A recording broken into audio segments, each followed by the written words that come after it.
বন্ধুরা, তোমাদের যাদের যাদের মোটরসাইকেল আছে অথবা স্কুটি আছে, আজকের এই ভিডিওটি তোমরা মন দিয়ে দেখো। এই যে আমার হাতে দেখতে পাচ্ছ, এটা কিন্তু ইঞ্জিন ফ্লাশ, অর্থাৎ ইঞ্জিনের ভেতরে এটা ঢাললে ইঞ্জিনটা একদম পরিষ্কার হয়ে যাবে। কিন্তু এটা ব্যবহার করার একটা নির্দিষ্ট নিয়ম আছে। তো সেটা কেমনভাবে ব্যবহার করতে হবে, আজকে আমার এই ভিডিওটি সম্পূর্ণ দেখতে থাকো, তাহলে তোমরা বুঝতে পারবে এটা কেমনভাবে ব্যবহার করতে হয়। ইঞ্জিনের ভিতরে মোবিলটা থাকা অবস্থায় এই ইঞ্জিন ফ্লাশটা ইঞ্জিনের মধ্যেই ঢেলে দিতে হবে। তারপরেই কিন্তু এই ইঞ্জিন ফ্লাশটা তার কাজ শুরু করে দেবে। এখানে এই যে ইঞ্জিন ফ্লাশের কৌটোটা তোমরা দেখতে পাচ্ছ, এর ভিতর থেকে যে তরল জাতীয় অয়েলটা বেরিয়ে আসছে, এটা কিন্তু একটা লিকুইড। কোম্পানি এই লিকুইডটা এমনভাবে বানিয়েছে যাতে ইঞ্জিনের ভিতরে সমস্ত ময়লা একদম কেটে বাইরে বের করে দিতে পারে। এটা ইঞ্জিনের ভিতরে শুধুমাত্র ঢেলে দিলেই হবে না, এর পরেও কিন্তু আরও গুরুত্বপূর্ণ কিছু টিপস আছে। তো এটা ঢালার পরে এই যে ইঞ্জিনটা আমরা 2 থেকে 3 মিনিট স্টার্ট দিয়ে রাখবো। তো চলো এখন ঢাকনাটা আমরা লাগিয়ে দিই, তারপরে বাইকটা স্টার্ট দিয়ে রাখবো। কিন্তু হ্যাঁ বন্ধুরা, বাইকটা স্টার্ট দিয়ে খুব বেশি জোরে পিকআপটা টানলে হবে না, নর্মালে স্টার্টটা দিয়ে রাখতে হবে। তো চলো। ইঞ্জিন ফ্লাশের কৌটোটার গায়ে 5 মিনিট স্টার্ট দিয়ে রাখার কথা কোম্পানি বলে দিয়েছে। তো আমার মতে এটা 5 মিনিট স্টার্ট না দিয়ে রাখাই ভালো। এটা 2 থেকে 3 মিনিট স্টার্ট দিয়ে রাখলে সেটাই কিন্তু সবথেকেতে ভালো হয়।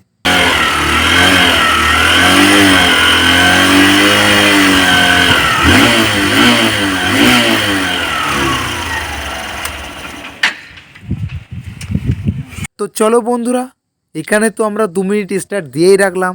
তারপরে এই যে মোবিল ড্রেন নাটটা আছে, সেই ড্রেন নাটটা আমরা খুলবো, তারপরে দেখব মোবিলটা কেমন বেরোয়। এই যে ইঞ্জিন ফ্লাশের কৌটোটা তোমরা দেখতে পেলে, এই কৌটোগুলো কিন্তু খুব বেশি দিন হয়নি মার্কেটে এসছে। এগুলো কিন্তু আগে ছিলই না, বর্তমানে BS6-এর বাইকগুলো লঞ্চ করার পরে কোম্পানি এগুলো বের করেছে।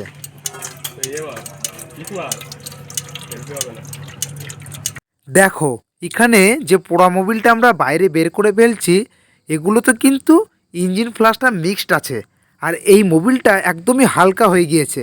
অর্থাৎ বন্ধুরা, এখানে বোঝাই যাচ্ছে ইঞ্জিন ফ্লাশের যে লিকুইডটা সেটা যথেষ্ট পরিমাণে কার্যকরী, ইঞ্জিনের ভিতর থেকে ময়লাগুলো একদমই কেটে বাইরে বের করে দিচ্ছে। এই ইঞ্জিন ফ্লাশটা কিন্তু তোমরা সমস্ত রকমের বাইকের ইঞ্জিনে ব্যবহার করতে পারবে। কিন্তু হ্যাঁ, বর্তমানে যে BS6-এর বাইকগুলো মার্কেটে লঞ্চ করেছে, সেই সমস্ত বাইকগুলোর ইঞ্জিনে কিন্তু মোবিলের একটা ফিল্টার দিয়েছে।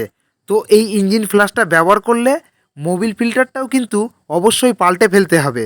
তো চলো, আমাদের এই বাইকটা তো BS6-এর আছে, তো এটারও যে মোবিল ফিল্টার আছে সেটা আমরা পাল্টে ফেলবো। তো সেটা কেমনভাবে পাল্টাতে হয় সেটাও তোমাদেরকে দেখিয়ে দিচ্ছি। আমরা এই সাইডে এই যে মোবিলের একটা ফিল্টার থাকে, মোবিল ফিল্টারটাও বাদ দেব। এখানে এই যে মোবিলের ফিল্টারটা কোম্পানি দিয়েছে, এটা বাদ দেওয়ার কথা কেন বলছি তোমরা নিজের চোখেই দেখো। এই দেখো বন্ধুরা, এর ভিতর দিয়ে কতটা মোবিল বাইরে বেরিয়ে আসছে। তো তোমরা এটা কিন্তু অবশ্যই পাল্টে ফেলবে, আর নতুবা কিন্তু এই মোবিলগুলো এই ফিল্টারের মধ্যে থেকেই যাবে। তোমরা যতই ইঞ্জিনের ভিতরে হাওয়া ইউজ করো না কেন, এই ফিল্টারের ভেতরে কিন্তু মোবিলটা থেকেই যায়। সেই জন্যই কিন্তু এটা বাদ দেওয়ার কথা তোমাদেরকে আমি বারবার বলছি। তো চলো বন্ধুরা, এখন আমরা নতুন মোবিল ফিল্টারটা সেটিং করব। এখন হয়তো তোমরা ভাবছো এই যে ইঞ্জিন ফ্লাশটা আমরা কোথায় পাবো। তো অবশ্যই সেটা তোমরা পেয়ে যাবে তোমাদের বাড়ির আশপাশ যে সমস্ত গ্যারেজ অথবা যে সমস্ত পার্টসের দোকান আছে, সেখানে গিয়েই বলবে যে আমার একটা মোবিলের সাথে ইঞ্জিন ফ্লাশটাও দিয়ে দেবে। তো অবশ্যই তোমাদেরকে সেই ইঞ্জিন ফ্লাশটা দিয়ে দেবে। ইঞ্জিন ফ্লাশটা কেমনভাবে ব্যবহার করতে হয় সেটা তো তোমরা দেখেই নিলে। এর পাশাপাশি তোমাদেরকে আরও একটা গুরুত্বপূর্ণ তথ্য দিয়ে রাখি।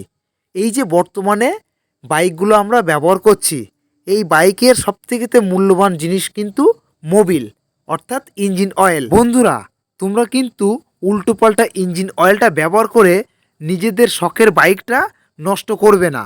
তো এর জন্য আমি তোমাদেরকে অবশ্যই বলবো যে তোমরা ক্যাস্ট্রল কোম্পানির যে মোবিলটা আছে 2040 সেটাই ব্যবহার করো।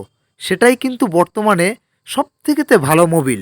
দেখো, বর্তমানে প্রত্যেকটা কোম্পানির কিন্তু মোবিল আছে, অর্থাৎ হিরো কোম্পানির একটা নির্দিষ্ট মোবিল আছে, সেটা হিরো মোবিল। হন্ডা কোম্পানির একটা নির্দিষ্ট মোবিল আছে, সেটা হলো হন্ডা মোবিল। টিভিএস কোম্পানির একটা নির্দিষ্ট মোবিল আছে, সেটা হলো টিভিএস মোবিল। বাজাজের একটা কিন্তু নির্দিষ্ট মোবিল আছে, সেটা কিন্তু বাজাজের মোবিল। তো এগুলোকে আমি খারাপ বলছি না, তবে তোমরা ক্যাস্ট্রল অ্যাক্টিভটা একবার ব্যবহার করেই দেখো, কত সুন্দর পারফরমেন্স দেয় তোমরা নিজেরাই বুঝতে পারবে। তো চলো বন্ধুরা, এখানে ইঞ্জিন ফ্লাশটা তো আমরা ব্যবহার করেই ফেলেছি, তারপরে এখানে যে মোবিল ফিল্টারটা ছিল সেটাও পাল্টে ফেলেছি। এখন আমরা এই যে ইঞ্জিন অয়েলটা আছে অর্থাৎ মোবিলটা আছে সেটা আমরা ঢালবো।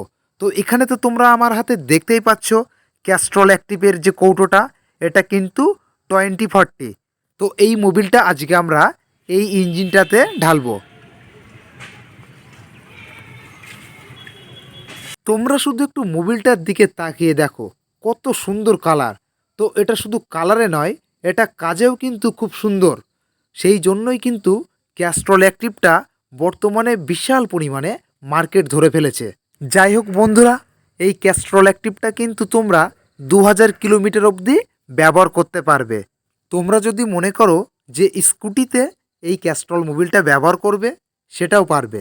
স্কুটির জন্যও কিন্তু 800 ml এর ক্যাস্ট্রল অ্যাক্টিভ আছে।